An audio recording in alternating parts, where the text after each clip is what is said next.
যশোর ও চুয়াডাঙ্গায় অতি তীব্র তাপপ্রবাহ ব্যাহত রয়েছে। গতকালের মতো ঢাকার তাপমাত্রাও 40 ডিগ্রির ওপরে। আবহাওয়া অফিস বলছে এপ্রিল জুড়েই থাকবে এমন অবস্থা। তীব্র গরম থাকবে আগামী মাসেও। এদিকে দেশ জুড়ে হিট অ্যালার্টের মধ্যেই অনেক এলাকায় রয়েছে কালবৈশাখীর আভাস। সাইফুল শাহিনের রিপোর্ট। বেশ কয়েকদিনের টানা তাপদাহের কারণে অতিষ্ঠ হয়ে উঠেছে মানুষ। তাপমাত্রা যাই হোক না কেন, ঘরের বাইরে বের হওয়া কষ্টসাধ্য হয়ে পড়েছে। রাস্তায় বের হলে যেন পুড়ে যেতে হচ্ছে। তাপে জ্বালা ধরছে সমস্ত শরীরে, যা এক অসহ্য অবস্থা। অধিকাংশ মানুষ খুব প্রয়োজন ছাড়া বাইরে বের হচ্ছেন না।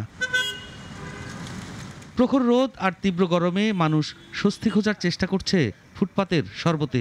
গরম বাড়ার সঙ্গে সঙ্গে শরবতের চাহিদা বাড়ায় রাজধানীর বিভিন্ন সড়কেও গড়ে উঠেছে ভ্রাম্যমাণ শরবতের দোকান। তৃষ্ণা মেটাতে এসব দোকানে ভিড় করছে রিকশাচালক, দিনমজুর ও পথচারীরা। আগে থেকেই তীব্র তাপপ্রবাহে পুড়ছিল দেশের অনেক এলাকা। এর মধ্যে যশোর ও চুয়াডাঙ্গায় অতি তীব্র তাপপ্রবাহ চলছে।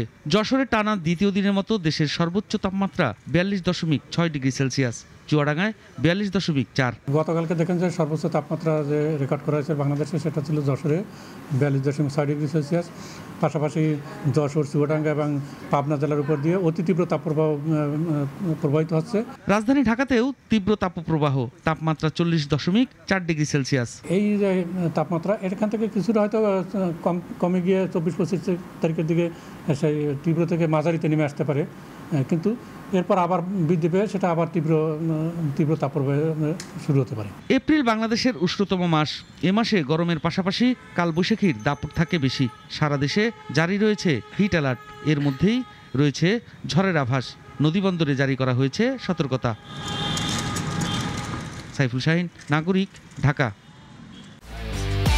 একমাত্র ওয়ালটন এসি দিচ্ছে 1 বছরের রিপ্লেসমেন্ট গ্যারান্টি এবং কম্প্রেসারের 10 বছরের গ্যারান্টি।